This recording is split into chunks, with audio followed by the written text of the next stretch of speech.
A legislative storm, ostensibly aimed at rewriting Zimbabwe's constitutional future, is taking a chilling turn as the nation's powerful military establishment appears to be fracturing.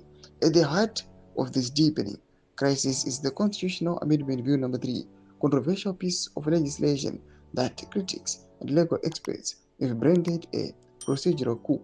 This bill, designed to consolidate the power of President Mnangagwa and the ruling ZANU-PF party, has ignited a fierce succession battle, now openly challenging the very generals who once propelled Mnangagwa to power. The question on many lips across Zimbabwe is stake. Will the military intervene once more?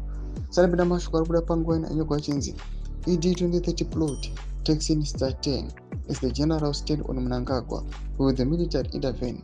That was subscribe or like on the bell icon.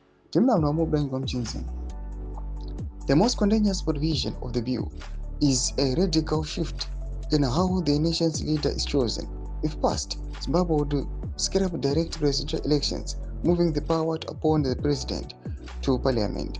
In a chamber where ZANU-PF currently commands a decisive two-thirds majority, this move would effectively ensure the party's long-term control over the excessive executive branch. Furthermore, the bill proposes extending presidential and parliamentary terms by an additional 2 years, pushing the next political transition from 2028 to 2030. The 2030 agenda has become the focal point of national outcry, as it appears designed to benefit Mnangagwa as he approaches the end of his current term. The intervention of senior liberation figures signals a deepening power struggle within ZANU-PF, with a faction linked to Vice President Constantine Chiwenga said to be firmly against Mnangagwa's term extension. The retired commanders were emphatic. If these amendments are truly in the national interest, let them be put to the people.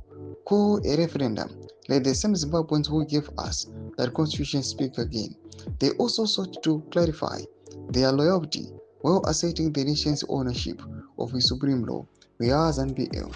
We have always been ZANU-PF. We will die ZANU-PF. We are not merely members, we are stakeholders. This is our party, forged in our sacrifice. The national constitution is no ZANU-PF property. It belongs to every Zimbabwean.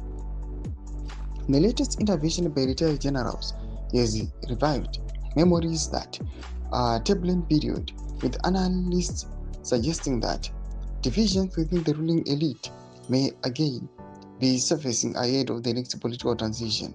The retired commanders argue that the same constitutional principles used to justify the 2017 intervention must also apply today. The question now looms large: will the military, having once intervened to remove a leader, do so again if the constitutional framework is perceived to be under threat by its own? Tomashwana mudanyo kwa pangwa inoi. Pina comment section medu board za mafunguro emo tulipa msuru pechitiko ichi. So subscribe or like, chita on the bell icon.